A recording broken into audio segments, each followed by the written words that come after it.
Welcome back to another video. This is going to be another user subscriber requested video. And this was from an email that I received, and it says, "Hi Duane, just learned about your site today, and I'm already learning so much. I'm a year into my divorce with my ex. It's been hard dealing with her spreading hate and lies about me to others, but what about when she does it directly to the kids? In the past year, she has told them horrible and untrue things about me to make them want to be with her more than with me. Have you done a podcast or a video on this? And I can check out and offer some other advices on how to navigate this. And how do I respond to these accusations when the kids confront me about them without calling their mother a liar?" I have 4 kids, 8, 11, 13, and 15.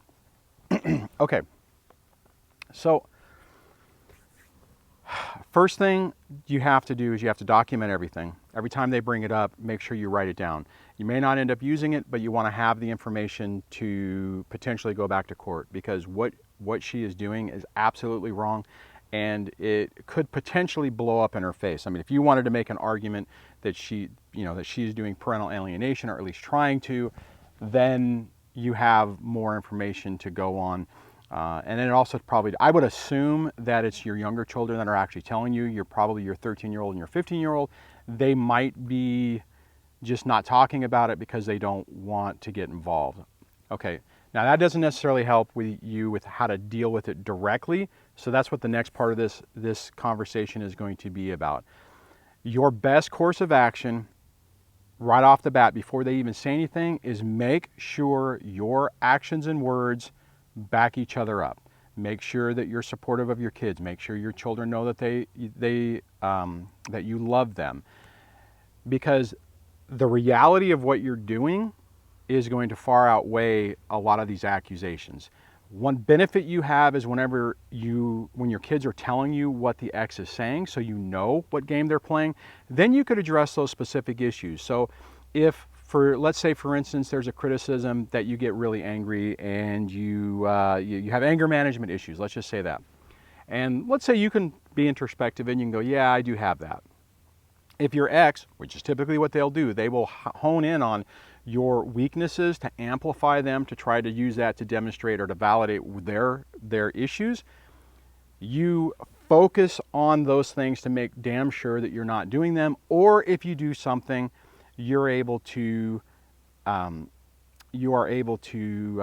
counteract it or turn it into more of a teachable moment with your kids. Now, you didn't really go into detail on what the accusations are, so it could be a laundry list of things. It could be that you're a horrible person, that you don't care about anything. It could be that you're cheating, that you're perverted, that you're, whatever the accusation is. Now, I would say on one part of it, if it's an adult type thing, in other words, if your ex is talking about your fallacies personally within the marriage, then you can just address it and say, look, those are adult issues. That's not really an appropriate conversation. The problem is again, I don't really know. I'm kind of having to make assumptions on what exactly was said. I'll wait for this plane to take off. So this is a really tough balancing act, because you're right. You don't really want to get into a situation where you're calling your ex or their mom a liar, but also you have to address it just so that there's not a vacuum of information, right? Because there is a potential where the kids will be like, well, daddy's not talking about this, so it must be true. Again, it really is dependent upon what you're talking about. Going back to that example I was just using, I have sat down with my kids and I've talked about my fallacies throughout the marriage and how I've been and how I'm trying to get better, trying to make sure that I can open up dialogue. One of the narratives that in my situation the ex was pushing is that the kids couldn't talk to me, they had to be fearful of me, and it took a lot of work through repeatedly not doing what I was being accused of doing, or and I did do some of those things when we were married, but not doing it and responding in a positive way. And every time that I didn't do that, it set things back a little bit. The next thing that you really should try to do if your ex is doing this is get the kids into therapy, so that they have an external, a third party, externally detached person that's really focused on their issues and their concerns to help them through this. that can be really helpful, because obviously talking to you is problematic because they know you're biased, they know that mommy is biased, and it creates a problem. So you would definitely want to have somebody that, and a professional would be your best case situation, where they can have those conversations and have somebody help guide them through those emotional issues. Now, the real problem is what exactly are the accusations, right? And see, the problem is like I don't really know what exactly the specifics are. If it's things like I was just talking about that you can address, then you address them and you deal with those. If they're talking about other things like, you destroyed the marriage, then and see, again, it depends on what happened and what you can say. I mean, hopefully you're kind of in my situation where I don't know what happened. Like if what I mean is that hopefully it wasn't something really significant. It was either a discard from you, or you finally just decided that it was you couldn't deal with this anymore and you've had enough. Now, if it's more problematic to where something happened, then you have to basically make a decision on how you want to deal with that. In other words, if you did something, if you can, and it doesn't create more problems, then you probably should have a conversation with your kids and say, look, I messed up. I did X, Y, Z. You need to be a little careful. Again, I'm talking in abstract terms, so that could mean a bunch of different things. Bottom line is you want to demonstrate to your kids that you're being honest with them, that they can trust what you're saying, that you are not also embellishing or taking things out of context, and that you're focused on them, and that you're focused on being there for them and being able, being a source of unconditional love, being somebody that they can count on, and that they're not wrapped into these games. I don't think people realize how far that really goes. I know I didn't at the beginning stages of this. There were often times where I was so freaked out by what was going on and what was being said and how the kids were being manipulated, and they would tell mommy things that to make her happy, and then she would use them to attack me in court. They didn't know any of that. I mean, it was all part of them just trying to survive their mom. And so it's really tough in this because there's a lot of nuances on the course of action, right? I mean, it's one of those things where it really depends on the details.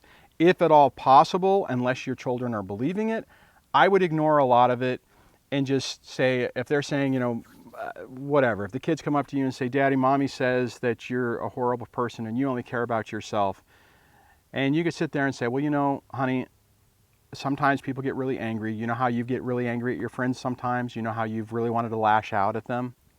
And they'll probably say, well, yeah. So sometimes that happens. And sometimes adults do the same things. You would hope that they wouldn't, but your mom's just probably really angry and she's really frustrated about the situation, which is understandable because I'm frustrated and I have some anger with it too. But this isn't about you. We really shouldn't be talking about these situations with you. And I just want you to know that I love you. I'm here for you. If you want to talk about something, I will talk with you about it. I will be honest as much as I can, as appropriate. And I want you to know that I want to be a safe haven or a safe space for you to be able to express what you're feeling, whatever, whether you're upset with me or you're upset with your mom or you're upset with with friends at school. I want to make sure that you feel that you can talk to me and that I will really try to listen to you, and I will do everything in my power to help you through it and to be there for you, right? I mean, and I'm kind of doing that off the cuff, but that's bottom line is you want to get into a situation to where your kids feel comfortable with you. Now, I get that our exes and your ex is doing everything in their power to undermine it. Now, here's the thing with a lot of this stuff. When they're doing this, it's a two-part thing. One, they're trying to turn the kids against you, right? And typically, they'll point out problems with the expectation that when they're with you, you are going to demonstrate that. My dad was a prime example of this. My mom was able to leverage off of his idiosyncrasies when I would be with him. He would demonstrate personality traits that were being amplified by my mom to show that he was a piece of crap. I would be around him. He would do that. In my mind, that was a justification of what my mom was saying. So then I started believing her more. So that as she said more bad stuff about him, I would believe it. And it just got to the point that he had dug himself so much into a hole because he didn't realize what's going on, that it created a significant problem. I just had some water come on, so I got to make sure I don't get wet. So that's the key, right? And if you know, if your kids are telling you what's being said, you actually have an advantage because you know what you're being accused of and you can work on it. This still takes a significant amount of time. I know that I was the enforcer whenever I was married. I was the one who was always, you do go clean your room. And I was, that was my role. So the kids were primed for me being mean and not supportive. I mean, to be honest, I've had a conversation with my son where it messes with his head where he's like, it's totally switched. What I thought of you, talking about me, when I was younger and at the early stages of this, it's completely switched. You are more like what I thought mommy was, and mommy is more like I thought you were. And that's by design, right? They're really trying to play to your weaknesses, really trying to leverage that so that the kids see it and the kids feel uncomfortable, they feel scared around you, they feel like that it would just be better to be with mommy. Approaching this in a way to where you don't reinforce those accusations is critical. It is so important to do that. It still takes time, but what starts to happen is the narrative that's being said isn't matching, the actions and the words aren't matching. Like I said earlier, you want to make damn sure that your actions and words match. It's also incredibly important that that story, that narrative that's being said about you is not matching what you're actually doing and what you're saying. So the final thing on this is if this continues and it's really becoming a problem, you take her back to court. You take her back to court and say, look, this is crap. This is, more than likely, if you're in the beginning stages of this, it's in the temporary orders that says you can't do that. Most of the time in a permanent court order, it says you can't do that. So, I mean, are you going to be able to go to court and have a slam dunk the first time? No. So you do have to decide whether it's worth it to even fight that. However, if you do what I'm talking about with your kids, more than likely you'll bring them around and they won't believe what their mom is saying about you anymore, okay? And if it continues to progress, and let's say hypothetically your kids are like, hey, daddy, you know what? I'm really tired. I love mommy, but I'm really tired of this. I would rather visit her and be with you. And if you were going to go into a court battle with your 15-year-old and your 13-year-old, their voices they could probably voice more where they want to be. The 11 and the 8-year-old, maybe not so much. But if you were to go in with this pattern of behavior, this documented instances where she's saying really disparaging things and really trying to push the kids to hate you, that could blow up in her face, though you're still talking about a significant amount of time with court and everything to do that. So you ultimately have to decide what to do. Best case scenario is you're able to get under, to subvert what she's trying to do, build the relationship with your kids so that they don't buy into it, and basically do that black hole thinking to where whatever she's doing on her time with the kids, as long as it's not criminal or dangerous, then it's irrelevant. I mean, it sucks for the kids, but what you want to do is you want to develop a relationship and a situation with them, an environment with them where they know they can trust you and they know that they can count on you. Does that mean that the kids will back you up 110%? Probably not.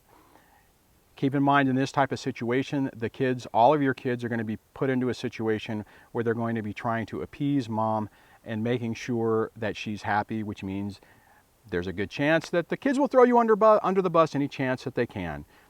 Daddy doesn't make good food, or he's late on this, or whatever. And it's not necessarily to attack you. They're trying to please the mother and in your situation. And guys, here's the thing. It goes both ways. If you have a toxic ex-husband that's doing the exact same thing, your kids are going to roll into the same mode, more than likely, where they'll basically tell dad what they want to hear to make them happy, because that's the goal, is they want to make the parent happy so that they love them and they don't ridicule them and attack them and all those wonderful things that these crappy people will do. So on that, I hope that's helpful. I will put a playlist of videos that might be more helpful. Check that out because it could help you out with what you're trying to deal with. And I will chat with you guys in the next video. Take care. Bye. I'm going to get wet here in a minute. This is getting ridiculous.